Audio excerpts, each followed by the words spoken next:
اس کے بعد اللہ نے آدم کو ساری چیزوں کے نام سکھائے، پھر انہیں فرشتوں کے سامنے پیش کیا اور فرمایا اگر تمہارا خیال صحیح ہے کہ کسی خلیفہ کے تقرر سے انتظام بگڑ جائے گا تو ذرا ان چیزوں کے نام بتاؤ۔ اس کے بعد اللہ نے آدم کو ساری چیزوں کے نام سکھائے۔ انسان کے علم کی صورت دراصل یہی ہے کہ وہ ناموں کے ذریعے سے اشیاء کے علم کو اپنے ذہن کی گرفت میں لاتا ہے، لہذا انسان کی تمام معلومات دراصل اسماء اشیاء پر مشتمل ہیں۔ آدم کو سارے نام سکھانا گویا ان کو تمام اشیاء کا علم دینا تھا۔ انہوں نے عرض کیا نقص سے پاک تو آپ ہی کی ذات ہے، ہم تو بس اتنا ہی علم رکھتے ہیں جتنا آپ نے ہم کو دے دیا ہے، حقیقت میں سب کچھ جاننے اور سمجھنے والا آپ کے سوا کوئی نہیں۔ ہم تو بس اتنا ہی علم رکھتے ہیں جتنا آپ نے ہم کو دے دیا ہے۔ ایسا معلوم ہوتا ہے کہ ہر فرشتے اور فرشتوں کی ہر صنف کا علم صرف اسی شعبے تک محدود ہے جس سے اس کا تعلق ہے۔ مثلا ہوا کے انتظام سے جو فرشتے متعلق ہیں وہ ہوا کے متعلق سب کچھ جانتے ہیں مگر پانی کے متعلق کچھ نہیں جانتے۔ یہی حال دوسرے شعبوں کے فرشتوں کا ہے۔ انسان کو ان کے برعکس جامع علم دیا گیا ہے، ایک ایک شعبے کے متعلق چاہے وہ اس شعبے کے فرشتوں سے کم جانتا ہو مگر مجموعی حیثیت سے جو جامعیت انسان کے علم کو بخشی گئی ہے وہ فرشتوں کو میسر نہیں ہے۔ پھر اللہ نے آدم سے کہا تم انہیں ان چیزوں کے نام بتاؤ۔ جب اس نے ان کو ان سب کے نام بتا دیے تو اللہ نے فرمایا میں نے تم سے کہا نہ تھا کہ میں آسمانوں اور زمین کی وہ ساری حقیقتیں جانتا ہوں جو تم سے مخفی ہیں، جو کچھ تم ظاہر کرتے ہو وہ بھی مجھے معلوم ہے اور جو کچھ تم چھپاتے ہو اسے بھی میں جانتا ہوں۔ یہ مظاہرہ فرشتوں کے پہلے شبے کا جواب تھا۔ گویا اس طریقے سے اللہ تعالیٰ نے انہیں بتا دیا کہ میں آدم کو صرف اختیارات ہی نہیں دے رہا ہوں بلکہ علم بھی دے رہا ہوں۔ اس کے تقرر سے فساد کا جو اندیشہ تمہیں ہوا وہ اس معاملے کا صرف ایک پہلو ہے، دوسرا پہلو اصلاح کا بھی ہے اور وہ فساد کے پہلو سے زیادہ وزنی اور زیادہ بیش قیمت ہے۔ حکیم کا یہ کام نہیں ہے کہ چھوٹی خرابی کی وجہ سے بڑی بہتری کو نظر انداز کر دے۔ پھر جب ہم نے فرشتوں کو حکم دیا کہ آدم کے آگے جھک جاؤ تو سب جھک گئے مگر ابلیس نے انکار کیا، وہ اپنی بڑائی کے گھمنڈ میں پڑ گیا اور نافرمانوں میں شامل ہو گیا۔ سب جھک گئے۔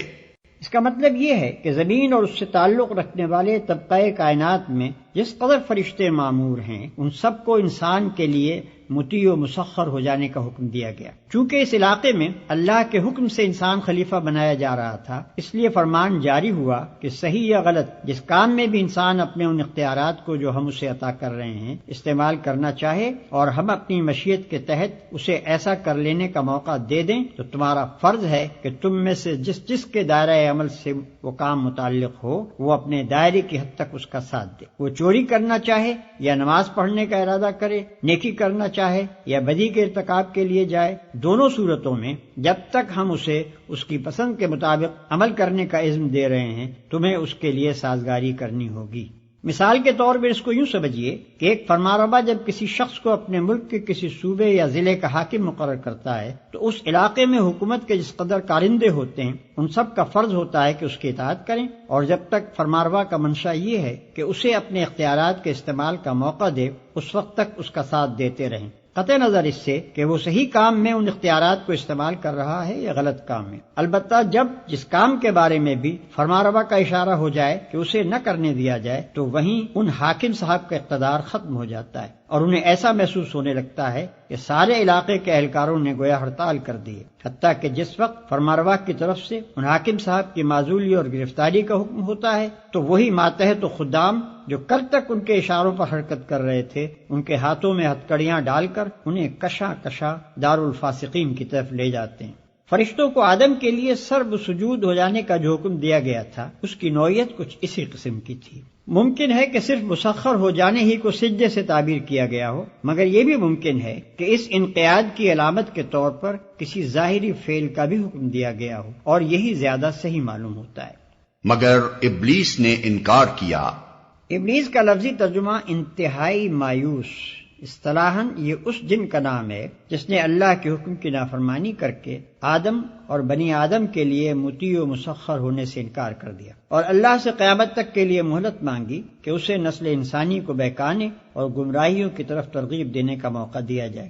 اسی کو الشیطان بھی کہا جاتا ہے۔ در حقیقت شیطان اور ابلیس بھی محض کسی مجرد قوت کا نام نہیں ہے، بلکہ وہ بھی انسان کی طرح ایک صاحب تشخص ہستی ہے۔ نیز کسی کو یہ غلط فہمی بھی نہ ہونی چاہیے کہ یہ فرشتوں میں سے تھا۔ آگے چل کر قرآن نے خود تصریح کر دی ہے کہ وہ جنوں میں سے تھا، جو فرشتوں سے الگ مخلوقات کی ایک مستقل صنف ہے، اور نافرمانوں میں شامل ہو گیا۔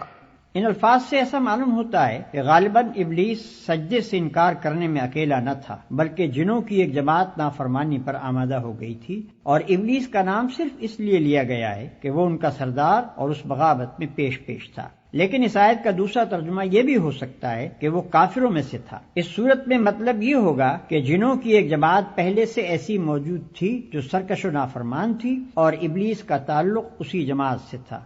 قرآن میں بالعموم شیاطین کا لفظ انہی جنوں اور ان کی ذریت نسل کے لیے استعمال ہوا ہے، اور جہاں شیاطین سے انسان مراد لینے کے لیے کوئی قرینہ نہ ہو وہاں یہی شیاطین جن مراد ہوتے ہیں۔ پھر ہم نے آدم سے کہا کہ تم اور تمہاری بیوی دونوں جنت میں رہو اور یہاں بفراغت جو چاہو کھاؤ، مگر اس درخت کا رخ نہ کرنا ورنہ ظالموں میں شمار ہوگے۔ اس درخت کا رخ نہ کرنا، اس سے معلوم ہوتا ہے کہ زمین یعنی اپنی جائے تقرر پر خلیفہ کی حیثیت سے بھیجے جانے سے پہلے ان دونوں کو امتحان کی غرض سے جنت میں رکھا گیا تھا، تاکہ ان کے رجحانات کی آزمائش ہو جائے۔ اس آزمائش کے لیے ایک درخت کو چن لیا گیا اور حکم دیا گیا کہ اس کے قریب نہ پھٹکنا، اور اس کا انجام بھی بتا دیا گیا کہ ایسا کرو گے تو ہماری نگاہ میں ظالم قرار پاؤ گے۔ یہ بحث غیر ضروری ہے کہ وہ درخت کون سا تھا اور اس میں کیا خاص بات تھی کہ اس سے منع کیا گیا۔ منع کرنے کی وجہ یہ نہ تھی کہ اس درخت کی خاصیت میں کوئی خرابی تھی اور اس سے آدم و حوا کو نقصان پہنچنے کا خطرہ تھا، اصل غرض اس بات کی آزمائش تھی کہ یہ شیطان کی ترغیبات کے مقابلے میں کس حد تک حکم کی پیروی پر قائم رہتے ہیں۔ اس مقصد کے لیے کسی ایک چیز کا منتخب کر لینا کافی تھا، اسی لیے اللہ نے درخت کے نام اور اس کی خاصیت کا کوئی ذکر نہیں فرمایا۔ اس امتحان کے لیے جنت ہی کا مقام سب سے زیادہ موزوں تھا۔ دراصل اسے امتحان گاہ بنانے کا مقصود یہ حقیقت انسان کے ذہن نشین کرنا تھا کہ تمہارے لیے تمہارے مرتبہ انسانیت کے لحاظ سے جنت ہی لائق و مناسب مقام ہے، لیکن شیطانی ترغیبات کے مقابلے میں اگر تم اللہ کی فرمانبرداری کے راستے سے منحرف ہو جاؤ گے تو جس طرح ابتدا میں اس سے محروم کیے گئے تھے اسی طرح آخر میں بھی محروم ہی رہو گے۔ اپنے اس مقام لائق کی، اپنے اس فردوس سے گم گشتہ کی بازیافت تم صرف اسی طرح کر سکتے ہو کہ اپنے اس دشمن کا کامیابی سے مقابلہ کرو جو تمہیں فرمانبرداری کے راستے سے ہٹانے کی کوشش کرتا ہے، ورنہ ظالموں میں شمار ہوگے۔ ظالم کا لفظ نہایت معنی خیز ہے۔ ظلم در اصل حق تلفی کو کہتے ہیں۔ ظالم وہ ہے جو کسی کا حق تلف کرے۔ جو شخص خدا کی نافرمانی کرتا ہے وہ در حقیقت 3 بڑے بنیادی حقوق تلف کرتا ہے۔ اولاً خدا کا حق، کیونکہ وہ اس کا مستحق ہے کہ اس کی فرما برداری کی جائے۔ ثانیاً ان تمام چیزوں کے حقوق جن کو اس نے اس نافرمانی کے ارتکاب میں استعمال کیا، اس کے اعضائے جسمانی، اس کے قوائے نفس، اس کے ہم معاشرت انسان، وہ فرشتے جو اس کے ارادے کی تکمیل کا انتظام کرتے ہیں، اور وہ اشیاء جو اس کام میں استعمال ہوتی ہیں۔ ان سب کا اس پر یہ حق تھا کہ وہ صرف ان کے مالک ہی کی مرضی کے مطابق ان پر اپنے اختیارات استعمال کرے، مگر جب اس کی مرضی کے خلاف اس نے ان پر اختیارات استعمال کیے تو در حقیقت ان پر ظلم کیا۔ ثالثاً خود اپنا حق، کیونکہ اس پر اس کی ذات کا یہ حق ہے کہ وہ اسے تباہی سے بچائے، مگر نافرمانی کر کے جب وہ اپنے آپ کو اللہ کی سزا کا مستحق بناتا ہے تو دراصل اپنی ذات پر ظلم کرتا ہے۔ انہی وجوہ سے قرآن میں جگہ جگہ گناہ کے لیے ظلم اور گناہگار کے لیے ظالم کی اصطلاح استعمال کی گئی ہے۔ آخر کار شیطان نے ان دونوں کو اس درخت کی ترغیب دے کر ہمارے حکم کی پیروی سے ہٹا دیا اور انہیں اس حالت سے نکلوا کر چھوڑا جس میں وہ تھے۔ ہم نے حکم دیا کہ اب تم سب یہاں سے اتر جاؤ، تم ایک دوسرے کے دشمن ہو اور تمہیں ایک خاص وقت تک زمین میں ٹھہرنا اور وہیں گزر بسر کرنا ہے۔ تم ایک دوسرے کے دشمن ہو، یعنی انسان کا دشمن شیطان اور شیطان کا دشمن انسان۔ شیطان کا دشمن انسان ہونا تو ظاہر ہے کہ وہ اسے اللہ کی فرمانبرداری کے راستے سے ہٹانے اور تباہی میں ڈالنے کی کوشش کرتا ہے۔ رہا انسان کا دشمن شیطان ہونا تو فی الواقع انسانیت تو اس سے دشمنی ہی کی مقتضی ہے، مگر خواہشات نفس کے لیے جو ترغیبات وہ پیش کرتا ہے ان سے دھوکہ کھا کر آدمی اسے اپنا دوست بنا لیتا ہے۔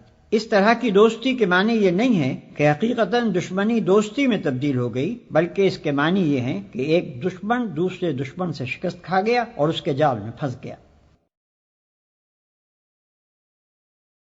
اس وقت آدم نے اپنے رب سے چند کلمات سیکھ کر توبہ کی، جس کو اس کے رب نے قبول کر لیا، کیونکہ وہ بڑا معاف کرنے والا اور رحم فرمانے والا ہے۔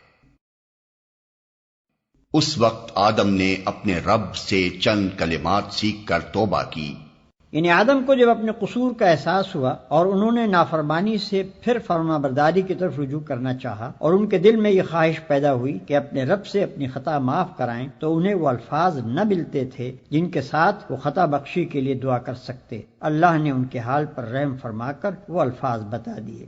توبہ کے اصل معنی رجوع کرنے اور پلٹنے کے ہیں۔ بندے کی طرف سے توبہ کے معنی یہ ہے کہ وہ سرکشی سے باز آ گیا، طریق بندگی کی طرف پلٹ آیا، اور خدا کی طرف سے توبہ کے معنی یہ ہیں کہ وہ اپنے شرمسار غلام کی طرف رحمت کے ساتھ متوجہ ہو گیا، پھر سے نظر عنایت اس کی طرف مائل ہو گئی، کیونکہ وہ بڑا معاف کرنے والا اور رحم فرمانے والا ہے۔ قرآن اس نظریے کی تردید کرتا ہے کہ گناہ کے نتائج لازمی ہیں اور وہ بہرحال انسان کو بھگتنے ہی ہوں گے۔ یہ انسان کے اپنے خود ساختہ گمراہ کن نظریات میں سے ایک بڑا گمراہ کن نظریہ ہے، کیونکہ جو شخص ایک مرتبہ گناہ گارانہ زندگی میں مبتلا ہو گیا، اس کو یہ نظریہ ہمیشہ کے لیے مایوس کر دیتا ہے، اور اگر اپنی غلطی پر متنبہ ہونے کے بعد وہ سابق کی تلافی اور آئندہ کے لیے اصلاح کرنا چاہے تو یہ اس سے کہتا ہے کہ تیرے بچنے کی اب کوئی امید نہیں، جو کچھ تو کر چکا ہے اس کے نتائج بہرحال تیری جان کے لاگو ہی رہیں گے۔ قرآن اس کے برعکس یہ بتاتا ہے کہ بھلائی کی جزا اور برائی کی سزا دینا بالکل اللہ کے اختیار میں ہے۔ تمہیں جس بھلائی پر انعام ملتا ہے وہ تمہاری بھلائی کا طبعی نتیجہ نہیں ہے، بلکہ اللہ کا فضل ہے، چاہے عنایت فرمائے چاہے نہ فرمائے۔ اسی طرح جس برائی پر تمہیں سزا ملتی ہے وہ بھی برائی کا طبعی نتیجہ نہیں ہے کہ لازماً مترتب ہو کر ہی رہے، بلکہ اللہ پورا اختیار رکھتا ہے کہ چاہے معاف کر دے اور چاہے سزا دے دے۔ البتہ اللہ کا فضل اور اس کی رحمت اس کی حکمت کے ساتھ ہم رشتہ ہے۔ وہ چونکہ حکیم ہے اس لیے اپنے اختیارات کو اندھا دھند استعمال نہیں کرتا۔ جب کسی بھلائی پر انعام دیتا ہے تو یہ دیکھ کر ایسا کرتا ہے کہ بندے نے سچی نیت کے ساتھ اس کی رضا کے لیے بھلائی کی تھی، اور جس بھلائی کو رد کر دیتا ہے اسے اس بنا پر رد کرتا ہے کہ اس کی ظاہری شکل بھلے کام کی سی تھی، مگر اندر اپنے رب کی رضا جوئی کا خالص جذبہ نہ تھا۔ اسی طرح وہ سزا اس قصور پر دیتا ہے جو باغیانہ جسارت کے ساتھ کیا جائے اور جس کے پیچھے شرمساری کے بجائے مزید ارتکاب جرم کی خواہش موجود ہو، اور اپنی رحمت سے معافی اس قصور پر دیتا ہے جس کے بعد بندہ اپنے کیے پر شرمندہ اور آئندہ کے لیے اپنی اصلاح پر آمادہ ہو۔ بڑے سے بڑے مجرم، کٹے سے کٹے کافر کے لیے بھی خدا کے ہاں مایوسی و نا امیدی کا کوئی موقع نہیں، بشرطے کہ وہ اپنی غلطی کا معترف، اپنی نافرمانی پر نادم اور بغاوت کی روش چھوڑ کر اطاعت کی روش اختیار کرنے کے لیے تیار ہو۔ ہم نے کہا کہ تم سب یہاں سے اتر جاؤ، پھر جو میری طرف سے کوئی ہدایت تمہارے پاس پہنچے تو جو لوگ میری اس ہدایت کی پیروی کریں گے ان کے لیے کسی خوف اور رنج کا موقع نہ ہوگا۔ ہم نے کہا کہ تم سب یہاں سے اتر جاؤ۔ اس فقرے کا دوبارہ اعادہ معنی خیز ہے۔ اوپر کے فقرے میں یہ بتایا گیا ہے کہ آدم نے توبہ کی اور اللہ نے قبول کر لی۔ اس کے معنی یہ ہوئے کہ آدم اپنی نافرمانی پر عذاب کے مستحق نہ رہے، گنہگاری کا جو داغ ان کے دامن پر لگ گیا تھا وہ دھو ڈالا گیا، نہ یہ داغ ان کے دامن پر رہا نہ ان کی نسل کے دامن پر، اور نہ اس کی ضرورت پیش آئی کہ معاذ اللہ خدا کو اپنا اکلوتا بھیج کر نوع انسانی کا کفارہ ادا کرنے کے لیے سولی پر چڑھوانا پڑتا۔ برعکس اس کے اللہ نے آدم علیہ السلام کی توبہ ہی قبول کرنے پر اکتفا نہ فرمایا، بلکہ اس کے بعد انہیں نبوت سے بھی سرفراز کیا تاکہ وہ اپنی نسل کو سیدھا راستہ بتا کر جائیں۔ اب جو جنت سے نکلنے کا حکم پھر دہرایا گیا تو اس سے یہ بتانا مقصود ہے کہ کہ قبول توبہ کا یہ مقتضا نہ تھا کہ آدم کو جنت ہی میں رہنے دیا جاتا اور زمین پر نہ اتارا جاتا۔ زمین ان کے لیے دارالعذاب نہ تھی، وہ یہاں سزا کے طور پر نہیں اتارے گئے، بلکہ انہیں زمین کی خلافت ہی کے لیے پیدا کیا گیا تھا۔ جنت ان کی اصلی جائے قیام نہ تھی، وہاں سے نکلنے کا حکم ان کے لیے سزا کی حیثیت نہ رکھتا تھا۔ اصل تجویز تو ان کو زمین ہی پر اتارنے کی تھی، البتہ اس سے پہلے ان کو اس امتحان کی غرض سے جنت میں رکھا گیا تھا جس کا ذکر اوپر حاشیہ نمبر 48 میں کیا جا چکا ہے۔ اور جو اس کو قبول کرنے سے انکار کریں گے اور ہماری آیات کو جھٹلائیں گے وہ آگ میں جانے والے لوگ ہیں جہاں وہ ہمیشہ رہیں گے۔ اور ہماری آیات کو جھٹلائیں گے، آیات جمع ہے آیت کی۔ آیت کے اصلی معنی اس نشانی یا علامت کے ہیں جو کسی چیز کی طرف رہنمائی کرے۔ قرآن میں یہ لفظ 4 مختلف معنوں میں آیا ہے۔ کہیں اس سے مراد محض علامت یا نشانی ہی ہے، کہیں آثار کائنات کو اللہ کی آیات کہا گیا ہے، کیونکہ مظاہر قدرت میں سے ہر چیز اس حقیقت کی طرف اشارہ کر رہی ہے جو اس ظاہری پردے کے پیچھے مستور ہے۔ کہیں ان معجزات کو آیات کہا گیا ہے جو انبیاء علیہ السلام لے کر آتے تھے، کیونکہ یہ معجزے دراصل اس بات کی علامت ہوتے تھے کہ یہ لوگ فرمانروائے کائنات کے نمائندے ہیں۔ کہیں کتاب اللہ کے فقروں کو آیات کہا گیا ہے، کیونکہ وہ نہ صرف حق اور صداقت کی طرف رہنمائی کرتے ہیں بلکہ فی الحقیقت اللہ کی طرف سے جو کتاب بھی آتی ہے اس کے محض مضامین ہی میں نہیں، اس کے الفاظ اور انداز بیان اور طرز عبارت تک میں اس کے جلیل القدر مصنف کی شخصیت کے آثار نمایاں طور پر محسوس ہوتے ہیں۔ ہر جگہ عبارت کے سیاق و سباق سے بآسانی معلوم ہو جاتا ہے کہ کہاں آیت کا لفظ کس معنی میں آیا ہے۔ وہ آگ میں جانے والے لوگ ہیں جہاں وہ ہمیشہ رہیں گے۔ یہ نسل انسانی کے حق میں ابتدائے آفرینش سے قیامت تک کے لیے اللہ کا مستقل فرمان ہے، اور اسی کو تیسرے رکوع میں اللہ کے عہد سے تعبیر کیا گیا ہے۔ انسان کا کام خود راستہ تجویز کرنا نہیں ہے، بلکہ بندہ اور خلیفہ ہونے کی دوگنا حیثیتوں کے لحاظ سے وہ اس پر مامور ہے کہ اس راستے کی پیروی کرے جو اس کا رب اس کے لیے تجویز کرے۔ اور اس راستے کے معلوم ہونے کی 2 ہی صورتیں ہیں، یا تو کسی انسان کے پاس براہ راست اللہ کی طرف سے وحی آئے، یا پھر وہ اس انسان کا اتباع کرے جس کے پاس وحی آئی ہو۔ کوئی تیسری صورت یہ معلوم ہونے کی نہیں ہے کہ رب کی رضا کس راہ میں ہے۔ ان 2 صورتوں کے ماں سوا ہر صورت غلط ہے، بلکہ غلط ہی نہیں، سراسر بغاوت بھی ہے جس کی سزا جہنم کے سوا اور کچھ نہیں۔ قرآن مجید میں آدم کی پیدائش اور نوع انسانی کی ابتدا کا یہ قصہ 7 مقامات پر آیا ہے، جن میں سے پہلا مقام یہ ہے اور باقی مقامات حسب ذیل ہیں۔ الاعراف رکوع 2، الحجر رکوع 3، بنی اسرائیل رکوع 7، الکہف رکوع 7، طٰہٰ رکوع 7، صاد رکوع 5۔ بائبل کی کتاب پیدائش باب اول، دوم و سوم میں بھی یہ قصہ بیان ہوا ہے، لیکن دونوں کا مقابلہ کرنے سے ہر صاحب نظر انسان محسوس کر سکتا ہے کہ دونوں کتابوں میں کیا فرق ہے۔ آدم علیہ السلام کی تخلیق کے وقت اللہ اور فرشتوں کی گفتگو کا ذکر تلمود میں بھی آیا ہے، مگر وہ بھی اس معنوی روح سے خالی ہے جو قرآن کے بیان کردہ قصے میں پائی جاتی ہے، بلکہ اس میں یہ لطیفہ بھی پایا جاتا ہے کہ جب فرشتوں نے اللہ سے پوچھا انسانوں کو آخر کیوں پیدا کیا جا رہا ہے تو اللہ تعالی نے جواب دیا تاکہ ان میں نیک لوگ پیدا ہوں۔ بد لوگوں کا ذکر اللہ نے نہیں کیا، ورنہ فرشتے انسان کی تخلیق کی منظوری نہ دیتے۔